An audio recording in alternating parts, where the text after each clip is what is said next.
Čo ti pomáha, keď ti je ťažko? No, to je také, To je taká také jednoduché. jednoduché. Čo mi pomáha, keď mi je ťažko?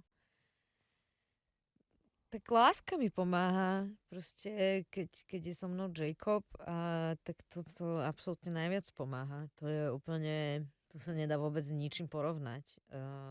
Ako vlastne byť s tým najbližším človekom v nejakej ťažkej situácii. A keď tam on není, a dajme tomu je, neviem, v New Yorku, ja som tu sama, tak pomáha mi, viem, že ťažko mi býva, záleží z čoho mi je ťažko. Tiež dosť akože záleží, že ak to vyplýva z nejakej konkrétnej situácie alebo konkrétneho vzťahu, tak vlastne mi pomáha prelomiť nejaký vnútorný ostých a vrátiť sa do toho a povedať si tie veci, si vyrozprávať s nejakým človekom.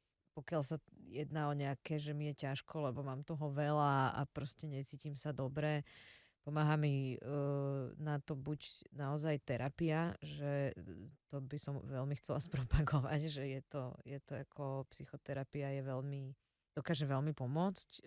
Není to tak, že teraz idem sa porozprávať s terapeutkou a hneď za hodinu už všetko je vyriešené. To tak není, skôr je to taký ako... Niekedy aj naopak. Niekedy aj naopak, ale je to naozaj sa dostáva človek vlastne bližšie k sebe a niekedy to proste sám nezvládne, akože tam ísť. Takže v tomto je to dôležité a zároveň je tam taká nejaká spolupatričnosť, že na to nie som sama. Na nejaké tie svoje pocity a emócie a tak ďalej, že je tam niekto so mnou a tým pádom ja nemám strach vkročiť aj do nejakých naozaj temnejších miest, ktoré mám v sebe niekde zamknuté a nechce sa mi do nich ísť, lebo viem, že vo mne nevytvárajú dobré pocity, tak v momente, keď tam so mnou je tá terapeutka a cítim sa vlastne v bezpečí, tak tam idem, lebo viem, že oni tie zamknuté temné vody, oni nikdy nie sú úplne ticho. Oni stále vlastne tam podmývajú a zasahujú vlastne celý ten život, takže je dobré akože si to postupne otvárať